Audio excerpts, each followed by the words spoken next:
40 ఏళ్ళుగా ఎన్ని ఉపన్యాసాలు విన్నారో, ఎన్ని సార్లు ఓట్లు వేసిందో వాళ్ళ మొక్కాలు. ఒక చిన్న సవరణ రాజేంద్ర గారు ఇప్పటి దాకా నరేంద్ర మోడీ గారికి ఎందుకు ఓట్లు వేయాలి, మంచిగా విడిచిపెట్టని చెప్పింది. కానీ ఒక్క మాట పదే చెప్పింది, నరేంద్ర మోడీ గారు ఇచ్చేది కాబట్టి అని చెప్పి పదే చెప్పింది. ఆ మాట ఎందుకు చెప్పాల్సి వచ్చిందంటే, ఇక్కడ ఉన్న కేసీఆర్ నేనిచ్చినా అంటాడు కాబట్టి కాదు మోడీ గారు కూడా ఇచ్చిందని చెప్పాల్సి వచ్చింది. కానీ మోడీ గారు ఎప్పుడు కూడా నాకు తెలిసి నీ దేశానికి సేవకుని తప్ప నేను ఓన్లీ కాదని చెప్పడం నరేంద్ర మోడీ గారు.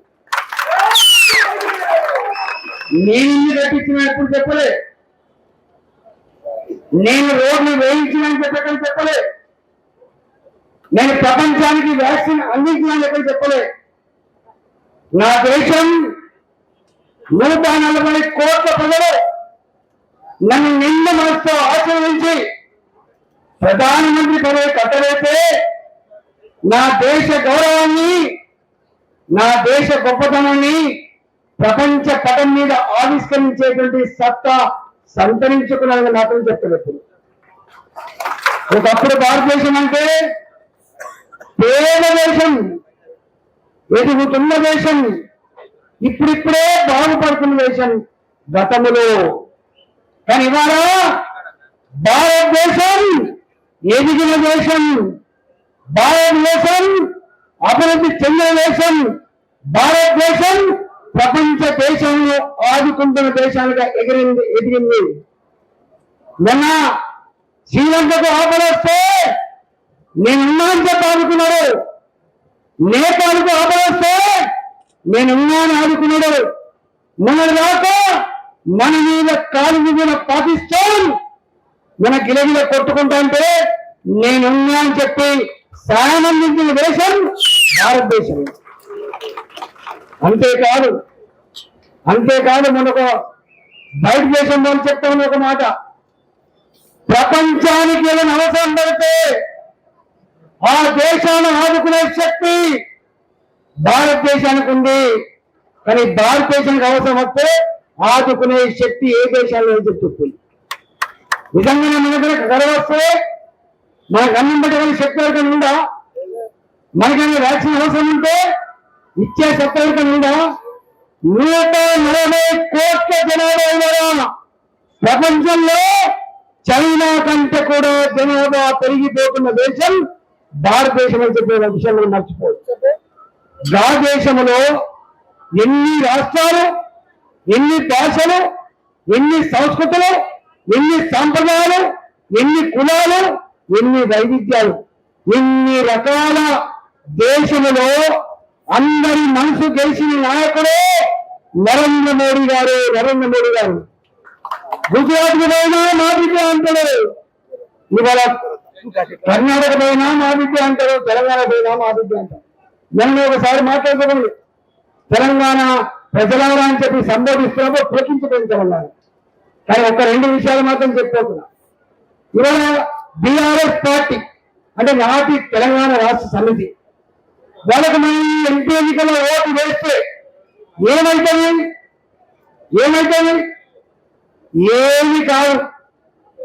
వాళ్ళకు ఒకవేళ ఓటేస్తే, ఎమ్మెల్యే ఎన్నికలలో ఓటేస్తే కేసీఆర్ ముఖ్యమంత్రి అవుతుండొచ్చు. కానీ ఇక్కడ బీఆర్ఎస్ పార్టీ కనుక ఓటు వేస్తే ఏమీ రాదు, పైస లాభం లేదు. అందుకే బీఆర్ఎస్ పార్టీకి మాత్రం ఓటు వేయద్దు. 2, కాంగ్రెస్ పార్టీ, దాని గురించి ఒక నిమిషం చెప్తా. మళ్ళీ కాంగ్రెస్ పార్టీ కనుక ఓటు వేస్తే నిజంగానే అక్కడ కాంగ్రెస్ పార్టీ అధికారంలోకి వచ్చే ఆస్కారం ఉందా? బీఆర్ఎస్ పార్టీ, కాంగ్రెస్ పార్టీ ఏం చెప్తుంది? అధికారం ఉంటేనే ప్రజలకు సేవ చేస్తుంది అంటారు. మరి ఢిల్లీలో కాంగ్రెస్ పార్టీకి ఓటేస్తే వస్తాయా ఓట్లు, వస్తాయా రైల్వే లైన్లు, వస్తాయా రామలింగ ఫ్యాక్టరీ, వస్తాయా గ్యాస్ కనెక్షన్లు, వస్తాయా నిధులు? మీకు తెలుసా అమ్మా, నేను కూడా ఇంతకుముందు హరీష్ రావు గారు ఆర్థిక మంత్రి ఉండే, అంతకంటే ముందు నేను ఆర్థిక మంత్రి. ఈ దేశంలో బంగారం కుదరబెడితే తప్ప జీతాలు ఇవ్వని పరిస్థితి ఒకనాడు ఉండే. చంద్రశేఖర్ గారు ప్రధానమంత్రి ఉన్నప్పుడు మన దేశంలో ఉన్న బంగారాన్ని కుదరబెట్టి డబ్బులు అప్పు తెచ్చుకొని బతికినాం మనం. ఇవాళ నరేంద్ర మోడీ గారి నాయకత్వంలో అప్పులు లేకుండా, అలాంటి అప్పులు లేకుండా ఇవాళ విదేశీ మారక విలువలు పెరిగి ఎదుగుతున్న దేశంగా భారతదేశం ఎదిగింది. కాంగ్రెస్ పార్టీ పని చేస్తే ఇవాళ మోడీ గారు ఈ పని చేసింది. కాబట్టి నేను అంటున్నా, మళ్ళీ కాంగ్రెస్ పార్టీని ఓటేస్తే అప్పుల కొంత తప్ప అడుక్క తీరు తప్ప మనకేం జరిగే ఆస్కారం లేదు. కాబట్టి కాంగ్రెస్ పార్టీ కూడా మనం ఓటేస్తే మన రాష్ట్రానికి వచ్చే లాభం లేదు. ఇవాళ మూడో మాట మీరు ఆలోచించండి. మొన్న ఎన్నికలైనప్పుడు ఇంతమంది అనేక మంది వక్తలు చెప్పింది, ఏమి ఇస్తామని చెప్పిందో, కేసీఆర్ ఇచ్చే పెన్షన్ 2000, ఆడబిడ్డలారా గెలిచే పిల్లారా సంతకం పెడతా, భర్తలు చనిపోయిన వాళ్లకు, ముసలి వాళ్లకు, భర్తలు వదిలిపెట్టిన వాళ్లకు ఎంత ఇస్తామని చెప్పిన పెన్షన్ 4000 వచ్చినా ఎందుకు రాలే? ఎన్నెళ్ళు అవుతుంది వచ్చి? 3 నెలలు అవుతుంది. కానీ ఆ పెన్షన్ల ఊసు లేదు. ఉత్తగా తూతూ మంత్రానికి దరఖాస్తు తీసుకుని తప్ప పెన్షన్లు అయితే వచ్చే ఆస్కారం లేదు. నాకు తెలిసి ఆర్థిక మంత్రిగా, తెలంగాణ ఆర్థిక మంత్రిగా పనిచేశామని చెప్తున్నా. ఇవాళ నా ఆడబిడ్డలకి నెలకి ప్రతి మహిళకి 2500 రూపాయల భృతి ఇస్తామని చెప్పిండా? ఇచ్చిందా? ఈ పెన్షన్లు కాకుండా కూడా నా ఆడబిడ్డలకి 2500 రూపాయలు నెలకి ఇస్తామని చెప్పిందా? ఎవరు చెప్పిందా? ఇచ్చిందా? 500 రూపాయలకే గ్యాస్ ఇస్తామని చెప్పిందా? ఇచ్చిందా? మహిళా సంఘాలకు 10 లక్షల రూపాయలు వడ్డీలో రుణాలు ఇస్తామని చెప్పిందా? ఒక్క బస్సులో ప్రయాణం తప్ప ఏది రాలే. నేను మొన్న ఛాలెంజ్ చెప్పిన, కాంగ్రెస్ పార్టీ కనుక నా ఆడపిల్లకి ఇచ్చిన హామీలను అమలు చేస్తే రాజకీయాలతో తప్పకుండా చెప్పిన. ఇవాళ మీ కేసీఆర్ గురించి బాగా తెలుసమ్మా. నేనే తురుముగానే అంటాడు కదా కేసీఆర్, నాకంటే గొప్ప ఎవరు అంటాడు కదా కేసీఆర్. గా కేసీఆర్ గారు 1,00,000 రూపాయలు రుణాలు చేసినా? హామీ ఇచ్చి మళ్ళీ ఎన్నికలను పోతే ప్రజలు చీకొడతారని చెప్పి, ఓట్లు వెయ్యరని చెప్పి, ఊళ్ళోకి రానియని చెప్పి రింగ్ రోడ్ అమ్ముకున్నాం. మా రింగ్ రోడ్ అమ్ముకుని ఎన్ని పనులు వచ్చినాయి? 7,600 కోట్లు, 7,000 కోట్లు వచ్చింది. హైదరాబాద్ భూములు అమ్ముకుంటే 10,000 కోట్లు వచ్చినాయి. అవి మొత్తం తీసుకొచ్చి బ్యాంకులో కడితే వడ్డీకి సరిపోయినాయి తప్ప అసలు తేలిందా? మరి 1,00,000 రూపాయలు మాత్రమే కేసీఆర్ చేయకపోతే గీ రేవంత్ రెడ్డి 2 లక్షల రూపాయలు రుణమాఫీ చేస్తే రైతులకు అవుతుందా?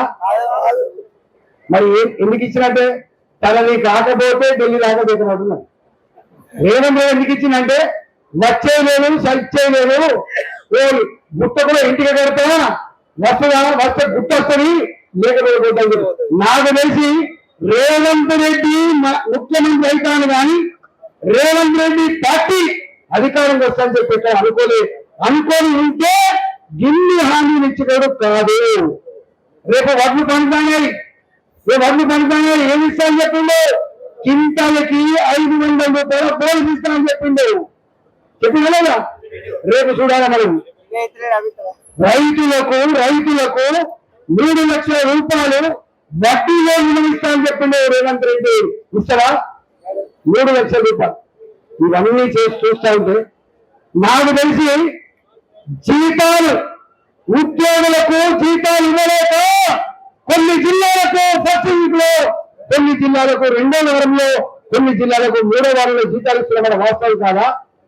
మనకొచ్చే పెన్షన్లు ఫస్ట్ వస్తుందనా? మనకొచ్చే పెన్షన్ కూడా ఈ నెల పెన్షన్ వచ్చే నెల దృష్టికి వచ్చింది. బిల్లులు లేక సర్పంచులు అనేక గ్రామాల్లో వేసిన సిమెంట్ రోడ్లకు కట్టిన మోరీలకు బిల్లులు రాకపోతే కిరోసిన్ డబ్బాలు వేసుకొని ఆత్మహత్య చేసుకున్న సర్పంచ్ గమనం. అనేక మంది సర్పంచులు ఎంపీడీసీలు మనం బిల్లులు రావద్దని చెప్పి ఆత్మహత్య చేసుకునే చరిత్ర కారకులు కాదా? నేను అంటున్నా, గా పరిస్థితి ఇక్కడ ఉంటే దీన్ని హామీలు ఇచ్చిన కాంగ్రెసుడు. నేను ఒక్కటే ముందు అడుగుతా ఉన్నా, ఇప్పటికే నరేంద్ర మోడీ గారి గురించి అనేక విషయాలు చెప్పింది. కానీ ఒక్క మాట, ఆ నరేంద్ర మోడీ పేదింటి బిడ్డ, ఆయన జన ఇంటి బిడ్డ కాదు, పేద ఇంటి బిడ్డ నరేంద్ర మోడీ. వాళ్ళ అమ్మ 10 ఇళ్లలో అంట్లు తోముతో పెరిగిన బిడ్డ నరేంద్ర మోడీ. వాళ్ళ నాన్న రైల్వే ప్లాట్ఫామ్ మీద చేరుకుంటా ఉంటే కప్పులు అందించిన బిడ్డ నరేంద్ర మోడీ గారు. కాబట్టి ఇవాళ పేద వాళ్లకు ఇల్లు కట్టించాలంటే భావించింది.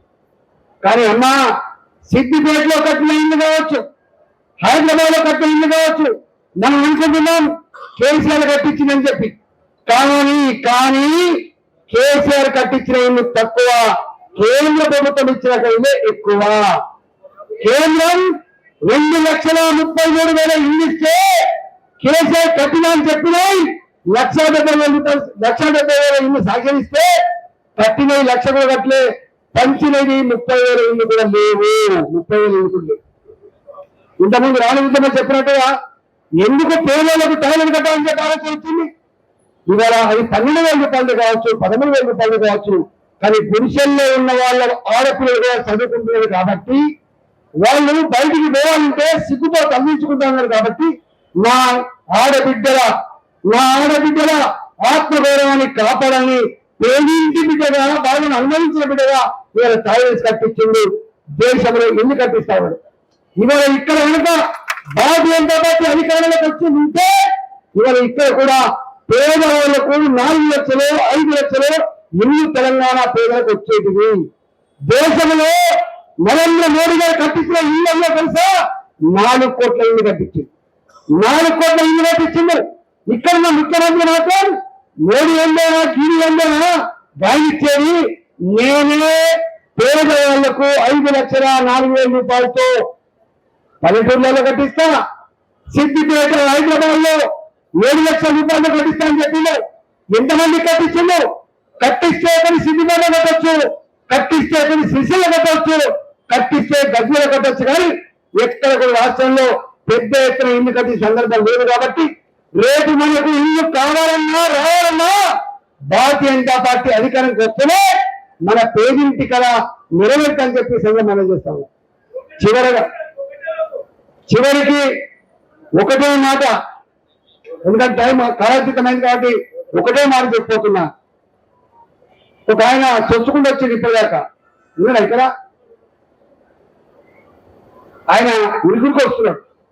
ఏంటి అని అడిగితే ఆయన చెప్తున్న మాట ఏంటంటే, నా కొడుకు ఉక్రెయిన్లో చదువుకోవడానికి పోయిండు, యుద్ధం జరిగినప్పుడు ప్రాణం అరచేతిలో పెట్టుకుని బతికినా, కానీ మోడీ గారు నా దుఃఖాన్ని దూరం చేసిండు, నా బిడ్డని కాపాడు ఇంటికి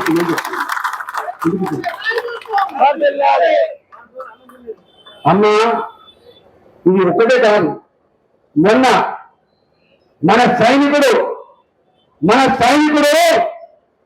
మన భూమిని కాపాడడానికి ఫ్లైట్ లో ఇక్కడ పడితే, పాకిస్తాన్ లో పడితే ఆయన పేరు అభినందన్. ఆ అభినందన్ని పాకిస్తాన్ లో పొల్లుగలు కొట్టడానికి చంద్ర ప్రయత్నం చేస్తే మోడీ గారు ఒకటే వార్నింగ్ ఇచ్చిండు, నా అభినందన్ ఈ భారత మాత ముద్దు బిడ్డ ఇప్పటికే చేయి వేసి మమ్మల్ని కెలికల్లో కమర్దానికి ప్రశ్నించి 24 గంటల్లో అభినందన తీసుకొచ్చి అప్పచెప్పే బిడ్డ మోడీ గారు. నిన్న 8 మంది సైనికులు గల్ఫ్ దేశాలలో జైళ్లలో ఉంటే ఆ 8 మంది సైనికులను తీసుకొచ్చి మళ్ళీ మనకు అప్పచెప్పిన బిడ్డ ఇవాళ నరేంద్ర మోడీ గారు. ఇట్లా మన దేశం యొక్క రక్షణ కాకుండా మన దేశం యొక్క గొప్పతనాన్ని కాపాడుతున్న బిడ్డ కాబట్టి ఇవాళ నరేంద్ర మోడీ గారిని నిన్న మనసు ఆశించమని చెప్పుకోవచ్చు తెలుస్తున్నా. జై తెలంగాణ, భారత్ మాతాకి, భారత్ మాతాకి, జై తెలంగాణ. నరేంద్ర మోడీ నాయకత్వం, కమలంపూర్ గుర్తుకే, కమలంపూర్ గుర్తుకే.